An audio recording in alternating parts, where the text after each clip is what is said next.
Our next guest served as Deputy Governor of the Central Bank of Nigeria from 2009 to 2014. As Deputy Governor in charge of financial stability, he led the implementation of far-reaching reforms in Nigeria's banking sector after a combination of the global financial crisis, corporate governance abuses, and weak risk management that left one-third of Nigerian banks on the edge of collapse, with the general elections less than 4 months away. Joining us to discuss his presidential ambition and the plans he has for the country is Dr. Kingsley Moghalu. Hi, Kingsley. Welcome to the morning show. Hi. Hello, Ruben. How are you? Yeah, good to see you. How are you? Well, we've just been talking to Honorable Abike Dabiri-Erewa. If you were watching that interview, you will notice that she referred to you. She mentioned you and Omoyele Sowore. And she says, yeah, it's a good thing that the younger generation would like to lead Nigeria forward, but that she doesn't think that you stand a chance. What's your reaction? Well, of course, the arrogance combined with the incompetence of Nigeria's failed, recycled political class is legendary. They have no regard for the people. They don't think that, people like me stand a chance because, of course, we do not control and privatize government machinery and the security forces the way the APC has. So I can understand the basis of that kind of thinking. But they are disconnected from the people of Nigeria on the streets who think very differently. Nigerians are tired of the recycled, old, and failed politicians, and President Buhari's government represents precisely that, and the previously failed PDP as well. So they don't want a false choice between fake change and bureau de change. Well, what gives you the confidence that you stand a chance? I mean, you are leading a party that is relatively new, and I'm not even too sure that you have the kind of structures at the disposal of either the PDP or the APC. Let me tell you something you may not know, Ruben.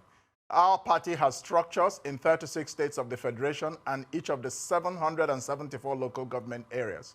That's just the fact on the ground, which is where we are operating with the people. Those who sit in Abuja and Lagos and prognosticate, they're entitled to do so. But the reality on the ground is very different. We are talking with Nigerians, we're engaging Nigerians, and we are mobilizing support for my vision for Nigeria come 2019, which is a vision that is very different, something new, something different, something bold. And that's a vision for a country that is really stable, unlike what we have today. It's a vision for a country where the economy is transformed and we fight a real war against poverty, not the recycling of poverty, which is what we have today under the APC government. It's a vision where Nigeria's place in the world is restored, not what we have today of our leaders going around the world begging foreigners for loans and mortgaging our future with foreign borrowing. So my presidency in 2019 will offer something very different. And I can understand that the people who have brought us to where we are today, which is the recycled old politicians of the APC and the PDP, they would feel arrogant because they have no regard for the people. I remind you that in France, Emmanuel Macron accomplished what many people thought was impossible against the major political parties. I remind you that in the United States, we all thought that Hillary Clinton was walking to her coronation as president of the United States. We woke up the morning after the election to find that she herself made the concession call to Donald Trump. Very interesting things will happen in 2019. There will be a political revolution at the ballot box in Nigeria, whether the APC and the PDP like it or not. Nigerians are waking up.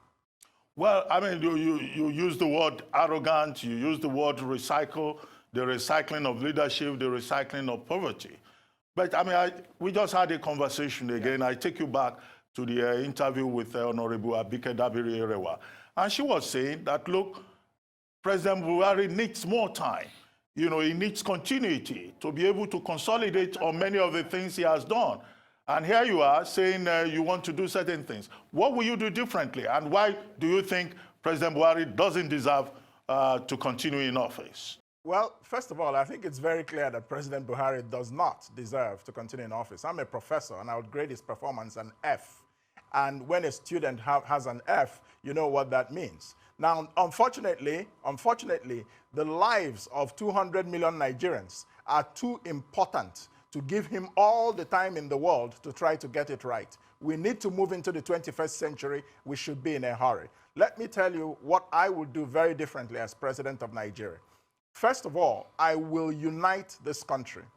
I will, as a leader, create a sense of nationhood. President Buhari has divided Nigeria far more than it has ever been divided since the Civil War, and everybody knows that. We know that this country is no longer secure. Life is cheap in Nigeria, and I will secure Nigeria through professional management of security, through political will to do the right thing, appointing security chiefs that are competent, not based on parochial considerations of whether they're all from my part of the country or from my religion. I will reform the economy of Nigeria. We are going to have better fiscal management. Today, Nigeria is more and more going into foreign debt. In 3 years, our foreign debt has increased from 10 billion to 23 billion. That is wrong. 10 million people have become jobless since President Buhari came to office. That's more than the population of Rwanda. That's more than the population of Switzerland. So these are things that we should no longer continue to tolerate. Now, we are going to create new jobs when I become president. How? Because we are going to make sure that the economy is repositioned. We are led by people who are economically illiterate and incompetent. If you want to run a capitalist economy that functions well, you must understand philosophically what makes a capitalist economy successful. And there are 3 things. That is, number 1, property rights. Number 2, innovation. Number 3, capital. I will run an economy that is driven by innovation, not driven by the worship of the God of small things, such as the oil price. And we are going to create a 1 trillion naira venture capital fund that will invest in new businesses to be started by young men and women, millions of them today who are unemployed. So, and they will start those businesses without a bank loan, which they would not be able to get anyway because they don't have collateral, and they would not be able to repay at 25–30% interest rate. So with the venture capital fund, the fund will invest in new businesses for millions of people, small businesses, and be part owner of those businesses. It will be a public-private partnership, 500 billion naira capital from the government, 500 billion naira from the private sector. The private sector part of the partnership will manage the fund so that there's no political nonsense going on. So these are some of the things we're going to do to create new jobs for people and stimulate the economy. We have a very different vision, a vision founded on a commitment for the poor masses of Nigeria, many of whom today are increasingly poor. Look at what's happening in Nigeria. What is our future? Our population is rising. Poverty is rising. Unemployment is rising. And people are coming on television telling me long stories and telling the citizens of Nigerians long stories. Well, let me take you up. It's time for something new. Let me take you up on some of the issues you have raised. You've been talking about debt, and how the debt profile is rising. But the Minister of Budget and National Planning just said recently that, in fact, we need not worry about the debt ratio. The Minister of Finance, the President Minister of Finance, said more or less the same thing. And their central argument is that, in fact, we're not borrowing enough because, the debt ratio to GDP is still very low. Yeah. What's your take on that? Okay, let me respond to you. First of all, I am laughing in Yoruba, Igbo, and Hausa. In vernacular. Let me tell you why I'm laughing in Wazobia. Yes. It's like saying to somebody, don't worry, you will die soon, and all will be well. That's what the federal government is telling us. Now, debt to GDP ratio for a developing country like Nigeria is a false measurement. The real measurement is the ratio of debt service to Nigeria's revenues. And 63% of everything Nigeria earned in 2017 was used to pay back debt. Now, when you combine that with what they pay on recurrent expenditure, that is salaries of politicians and public servants, there's very little left for development. Less than 20% of Nigeria's income is left to do anything. Do you wonder why poverty is increasing in Nigeria? So please, they can tell that story to the birds. We know better. Some of us know better. And we're offering a different vision to the people of Nigeria. Please, we should not be deceived by this type of abracadabra economics.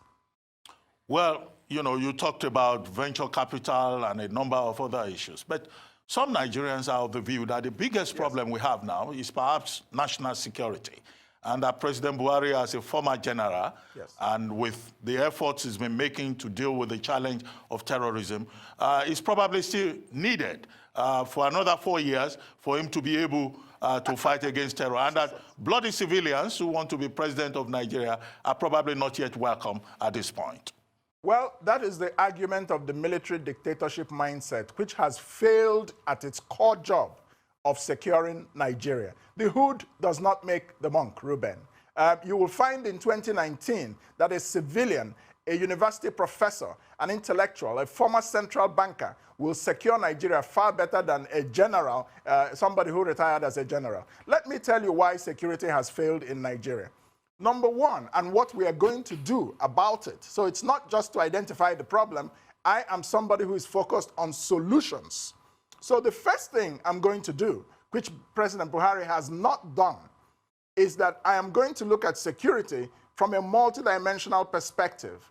Security of Nigeria is not just about Boko Haram, tunnel vision. What about the herdsmen? What about the kidnappers? What about the fact that poverty is rising? And very soon, we will no longer be able to keep the barbarians at the gates. These are all national security concerns. So national security is something we should look at very broadly. What about cyber security, the security of our computer networks around this country? So we will bring in professional management of Nigerian security. It will not be based on whether you're Igbo or Hausa or Yoruba. We'll bring in people who actually know the different aspects of national security. Number three, I have the political will to secure Nigeria. We've seen herdsmen running around this country, killing people, and all that the leadership of this country is offering us is prayer. We elected them to secure our lives. They are not elected to become prayer warriors. So we are also going to secure our borders. Nigeria's borders are completely porous. People are coming into Nigeria from Cameroon, from Chad, from Niger, from Benin Republic. Nobody is stopping them. Nobody's really checking them. We will secure our borders. Finally, I will set up a completely new police force in Nigeria. We will recruit, equip, and train 1.5 million new policemen and women to secure our communities in Nigeria. Our police force is just about 300,000. 1/3 of them are busy guarding VIPs. About another 70,000 are fake people on the payroll, ghost workers. How can you have security in a situation like this? So we must invest in a new professional 21st century police force. That is what my government will do in a Kingsley Mogalu presidency.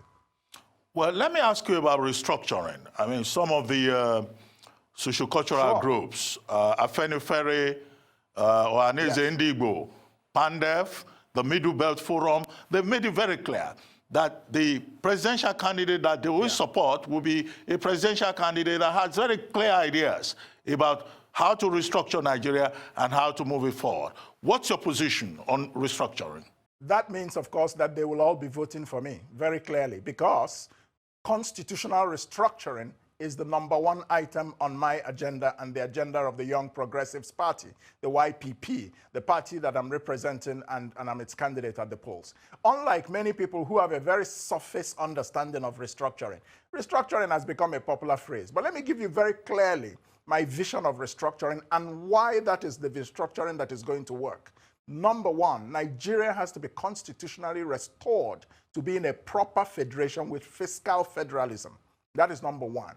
Number two, the restructuring should be on the basis of the 6 geopolitical zones, not on the basis of states. 30 out of 36 states in Nigeria today are not financially viable. What are you restructuring back to them when they cannot? Many of them are dependent on bailouts from the Central Bank of Nigeria. So that is number one. It has to be on the basis of regions, not on the basis of states. Why? Because the 6 geopolitical zones are large enough, each one of them, to have economies of scale. You can trade, you can manufacture, and it will be economically viable within such an area. And they can also compete with themselves in a very friendly manner. Now, number two, we are going to ensure in the restructuring that there will be resource control. The federal government should not have the rights to Nigeria's minerals. Those minerals should belong to the various geopolitical zones that sit on top of them.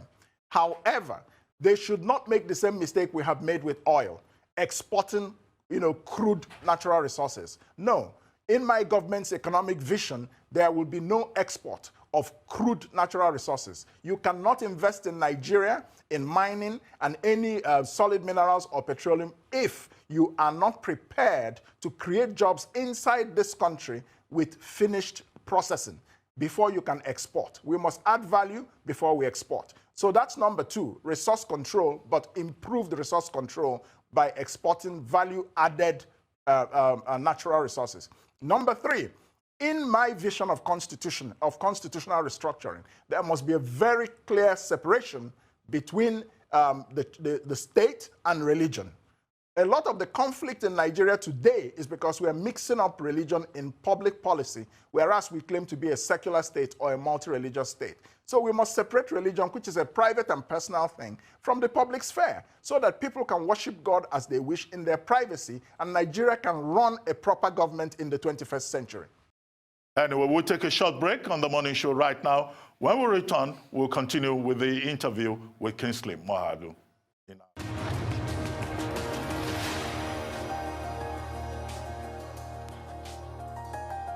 Welcome back to the morning show here on Arise News. Before we took that short break, we were having an interview with Professor Kingsley Mogalu, presidential candidate of the Young Progressive Party in our Abuja studio.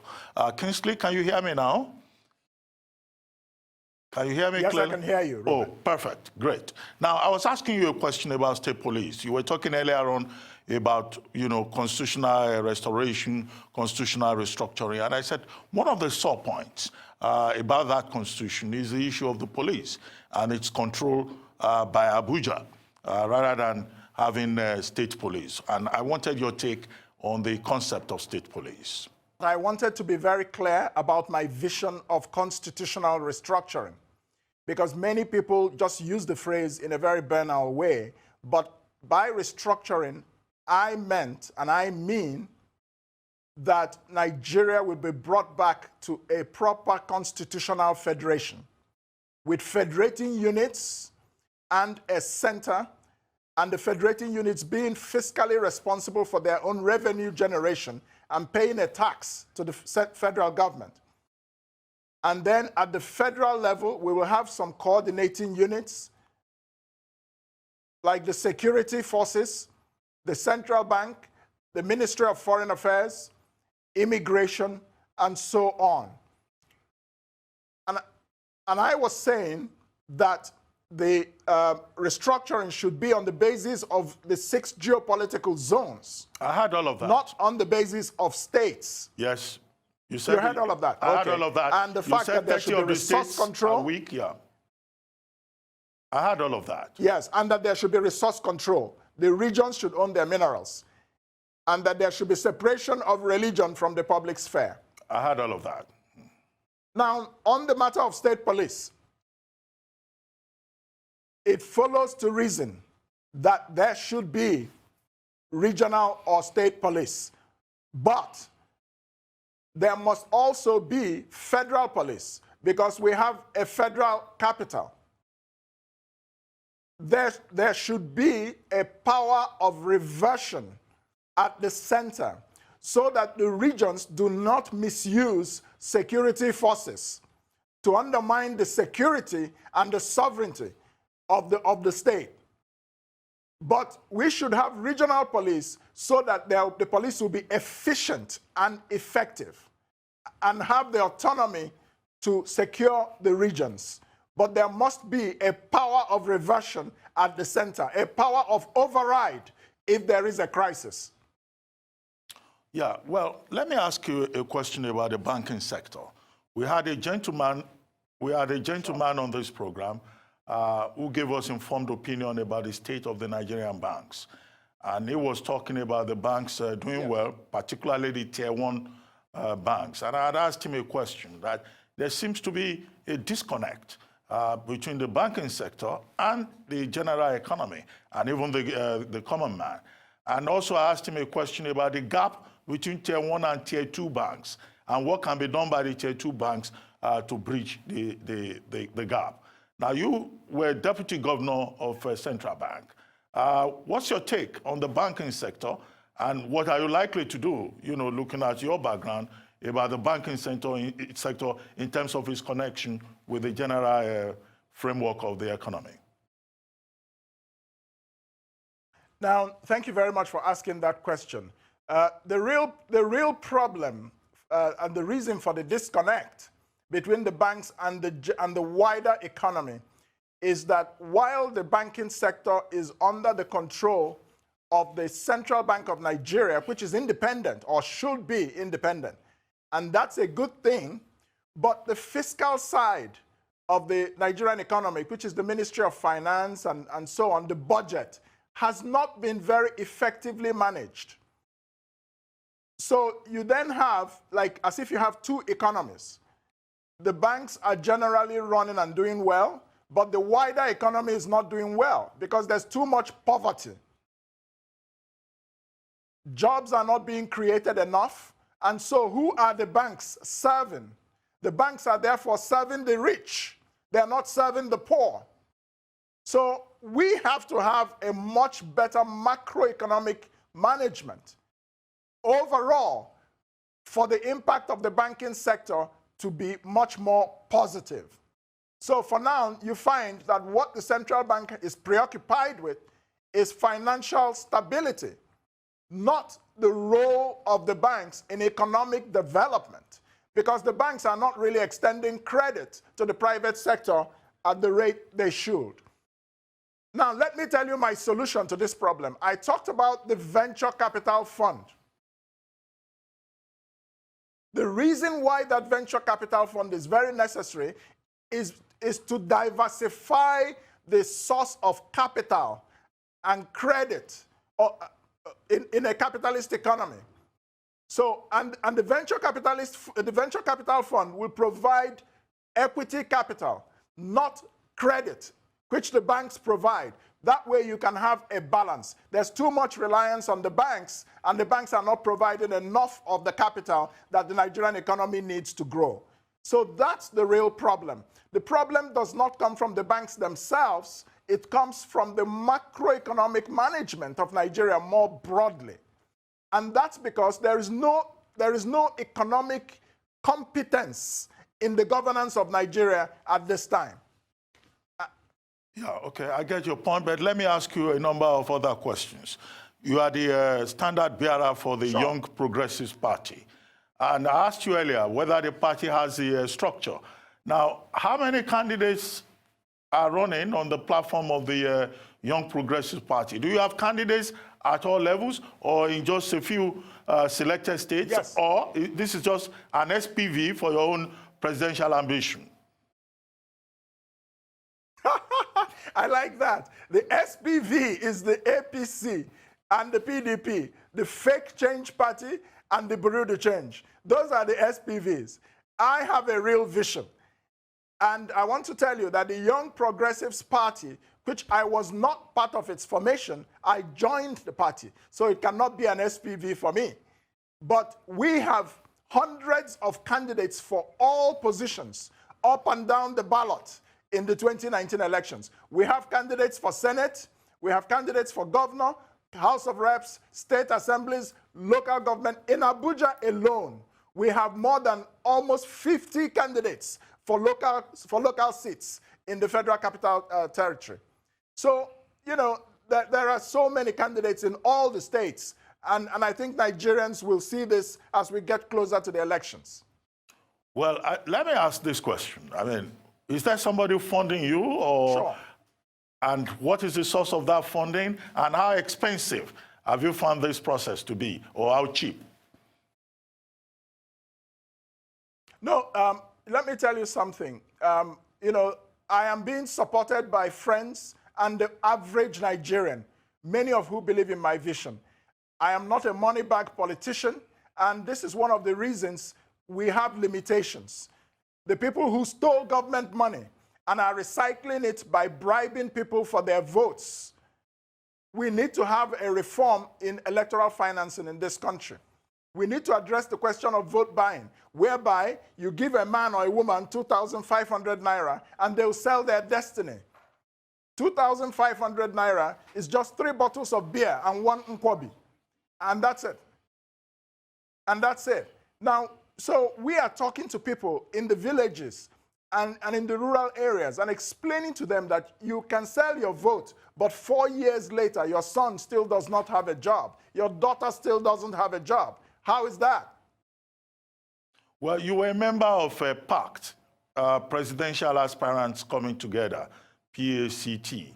At the end of the day, Fela Durotoye was the choice of that group. But the criticism out there about that group is that, look, all these young people, the first thing they want to do is to be president of Nigeria.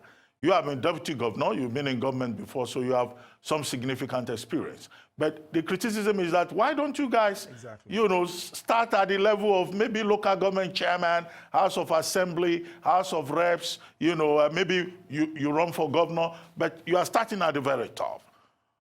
What's your reaction to that criticism? Yeah. Well, I'm glad you recognized the level of my experience. So your question is better directed at some other candidates and aspirants, not myself.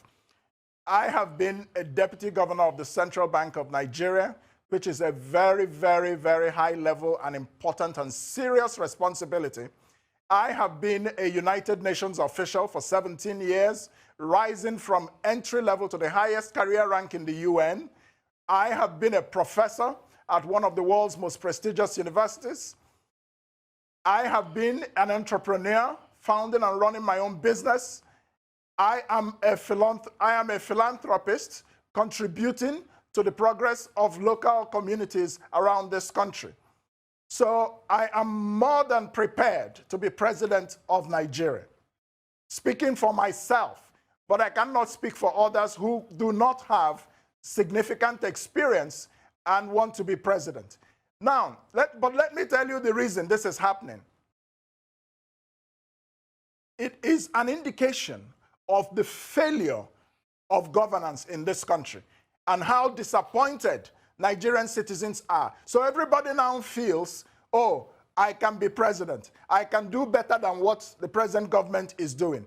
It is an indication of the level of failure of leadership in this country, that you now have a lot of Nigerians, many of them with good intentions, but not necessarily the right kind of or level of experience to be effective presidents.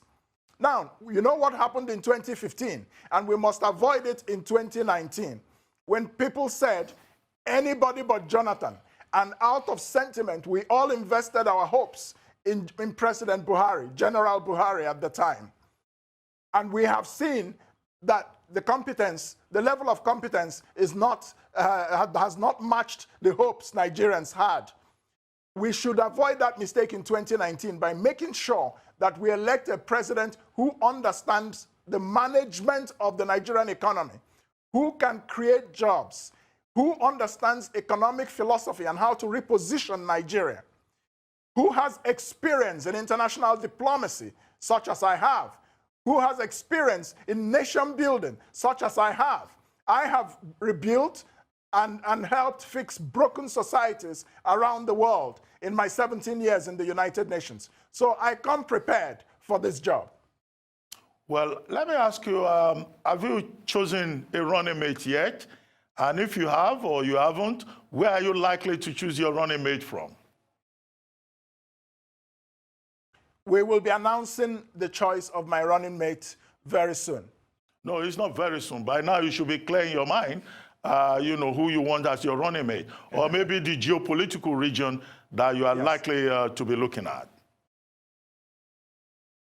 Well, I can tell you that the person will not be from the southeast.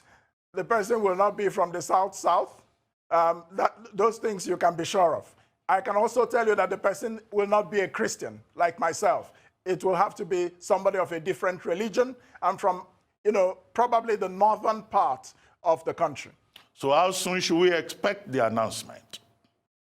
And would the person be female or male? I would say soon, very soon. Well, but would the person be male or female? It could be either. So you haven't made up your mind? It could be either. Okay. But in the event that... I have, but I haven't announced it yet. We will announce it. Okay, I was trying to give you an opportunity to announce it on this program, but no problem about that. Now, in the event that you, in the event that you do not win in 2019, what will be your next game plan? Look, in politics, you are playing to win, and I am playing to win in 2019. I believe very strongly that with the response that our campaign and candidacy is receiving from the people of Nigeria, I will be sworn in as the next president of Nigeria in May 2019. That's my belief. But I am not God. I don't know tomorrow. If for any reason that does not happen, we will cross that bridge when we get there. Okay, final question. I mean, how much support are you getting from the Southeast, your own region, considering the excitement over the emergence of Peter Obi as running mate to the PDP presidential candidate Atiku Abubakar? The whole of the Southeast seems to be satisfied with that, and I get the impression that, you know, if they just have their man as number 2, they're fine with it. Well, I am not a man who believes that the southeastern region of Nigeria should be playing second fiddle in Nigerian politics, or any region of Nigeria should be playing second fiddle. I believe that all regions and all Nigerians are equal, and we can aspire to leadership. So I have real plans and a real vision for Nigeria. And the people of the Southeast should understand that they are one of the groups that have been marginalized for so long. This marginalization has created a little bit of a psychological complex where people begin to worship the gods of small things, such as the vice presidency, which we know does not have the power to effect change. Peter Obi is a very good friend of mine and a former governor of my state, and I respect him. But I am running for president. I am not running for vice president. Let's just be very clear. And what we should be talking about is the presidency. And I'm focused on retiring President Buhari and defeating him and Atiku Abubakar in the elections next year. That's my focus. Well, thank you very much, Kingsley Mogalu, for accepting our invitation to the morning show. We've had a really good time with you this morning. Thank you very much. Thank you. We'll take